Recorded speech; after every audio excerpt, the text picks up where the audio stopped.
دہلیز کے پار. اس ناول کو تحریر کیا ہے روبین نواز نے.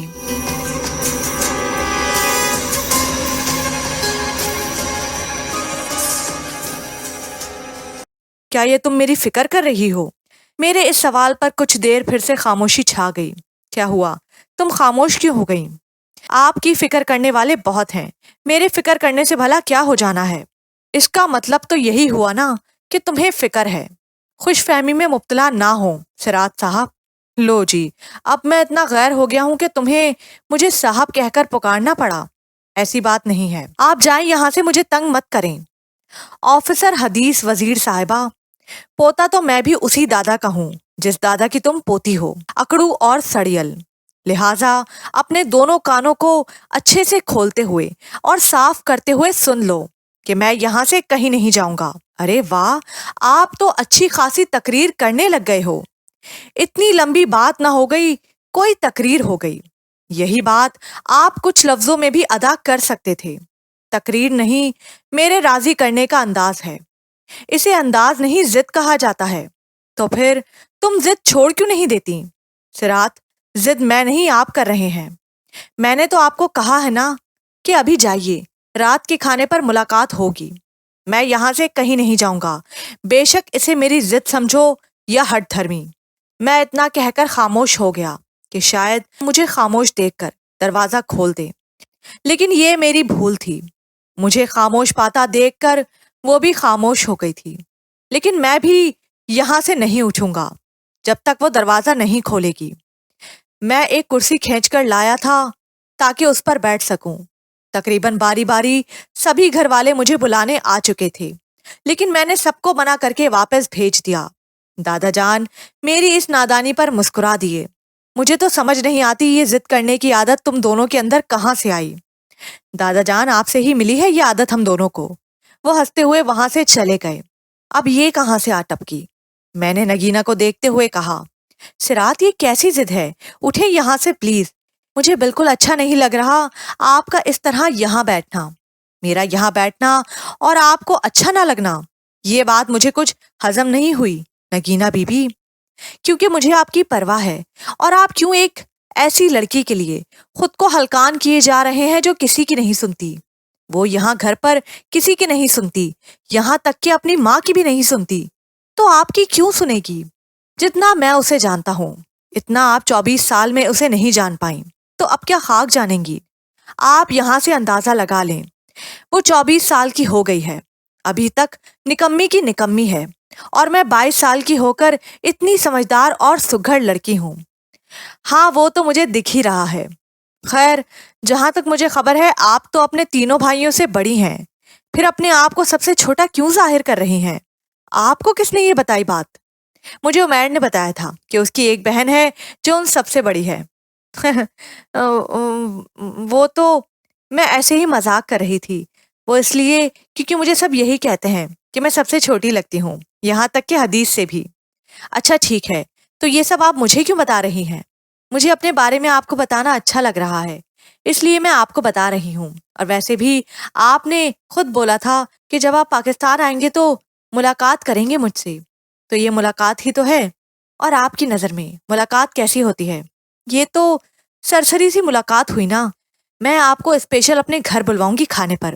جب آپ کے ماما اور بابا بھی آ جائیں گے تب خوب ساری باتیں کریں گے. میں اسے ملاقات سمجھوں گی. یا اللہ، یہ کہاں سے آ گئی دماغ کھانے. مجھے یہاں حدیث کی پڑی ہوئی ہے اور اس بی بی کو اپنی تعریفیں کرنے سے ہی فرصت نہیں مل رہی. پلیز، کیا آپ یہاں سے جا سکتی ہیں؟ میں نے صاف لفظوں میں اسے یہاں سے جانے کو کہا. آپ کیوں کسی عام سے بندے کی طرح اس کے دروازے کے باہر کھڑے ہیں؟ یہ کام خالدہ کا ہے، آپ کا نہیں. یار تم کیسی لڑکی ہو؟ خالدہ کا کام ہے؟ تمہاری کیا مراد ہے؟ کیونکہ وہ اس گھر کی نوکر ہے تو عام سی ہوئی نا. وہ عام نہیں ہے. عام وہ ہوتا ہے جس کی سوچ چھوٹی اور گھٹیا ہو.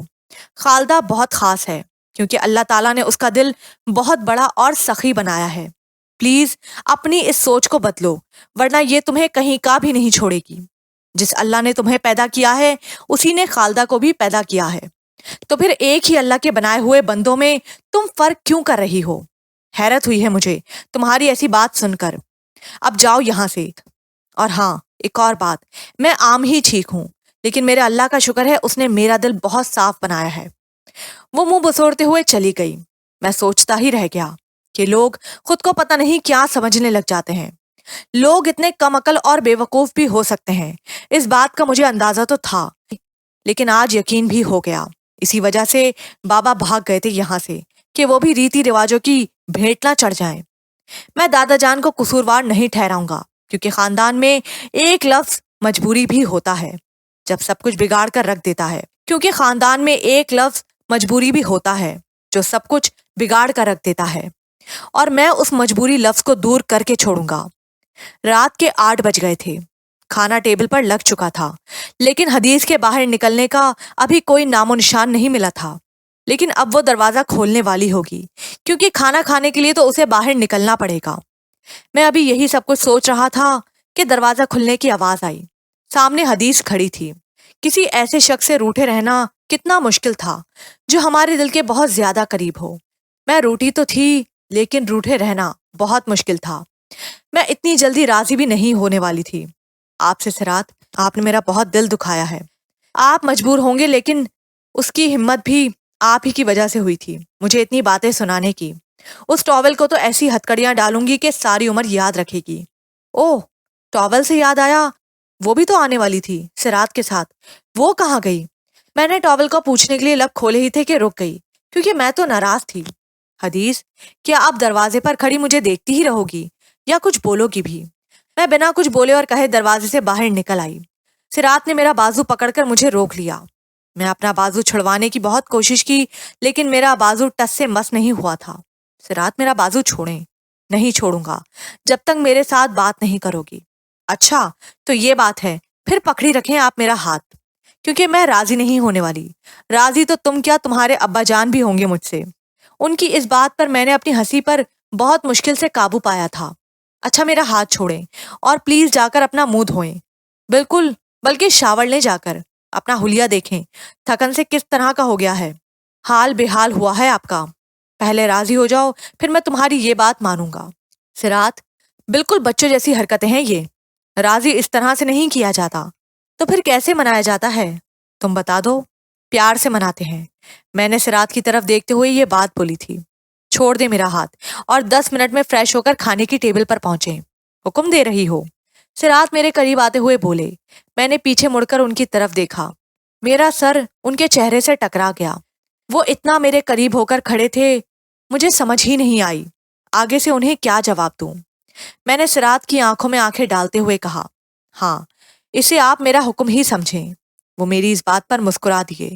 ان کی یہی مسکراہٹ تو مجھے اپنا اسیر کر گئی تھی۔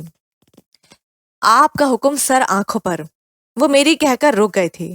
میں سوالیہ نظروں سے ان کے سامنے سوال بنی کھڑی تھی۔ تم چلو، میں پورے 10 منٹ تک کھانے کی ٹیبل پر ہوں گا انشاءاللہ۔ میں نے تھوڑی سی مسکان چہرے پر سجاتے ہوئے آنکھوں کے اشارے سے ہاتھ کی طرف نظر کی۔ کیا آپ کیوں کھڑی ہو؟ جاؤ نا، میرا ہاتھ چھوڑیں گے تو جاؤں گی نا۔ اتنے آپ کاکے مت بنے۔ ایک زوردار کہکا میرے کانوں سے ٹکرا گیا۔ ہاتھ چھوڑ رہا ہوں، لیکن ہمیشہ کے لیے نہیں، بس جلد اس متن کو پورا بھی کرتا ہوں۔ سرات نے میرے گال کو چھوتے ہوئے کہا۔ میں دل میں بہت ساری امیدیں لیے ٹیبل کی طرف بڑھ گئی، جہاں سبھی لوگ ہمارے منتظر تھے۔ میں نے اور خالدہ نے مل کر کھانا ٹیبل پر لگا دیا تھا۔ خالدہ کام کرنے کے ساتھ ساتھ سرات اور نگینہ کے درمیان ہونے والی گفتگو بھی میرے سامنے پیش کر رہی تھی کہ کیسے سرات بھائی نے نگینہ کو منہ توڑ جواب دیا ہے۔ خالدہ، بری بات ہے، چھپ کر کسی کی باتیں نہیں سنتے، یہ بہت بری عادت ہوتی ہے۔ کوئی بری عادت نہیں ہے حدیث باجی، بلکہ کبھی کبھار کچھ چھپ کر سننے والی باتیں ہمارے لیے بہت اہمیت رکھتی ہیں، اور سب سے بڑی بات، علم میں اضافہ بھی ہو جاتا ہے۔ خالدہ، اپنے سے باتیں نہ بناتی رہا کرو، پگلی کہیں کی، کون سا علم مل گیا تمہیں؟ چچی جان کے ذکر پر مسرت انٹی لال پیلی ہو گئی تھی۔ سرات بیٹا، وہ مجھے یاد آیا، کبیر اور فاطمہ کو لینے کون جائے گا؟ تایا جان، میں اور حدیث چلے جائیں گے، اگر آپ کو کوئی اعتراض نہ ہو تو۔ بیٹا، مجھے اعتراض تو کوئی نہیں، لیکن میرا بھائی اتنے عرصے بعد پاکستان آ رہا ہے، تو کیسے ممکن ہے کہ میں اسے لینے نہ جاؤں؟ تو ٹھیک ہے تایا ابو، آپ لے آئیے گا جا کر۔ مطلب تمہارا ارادہ رہ گیا ہے؟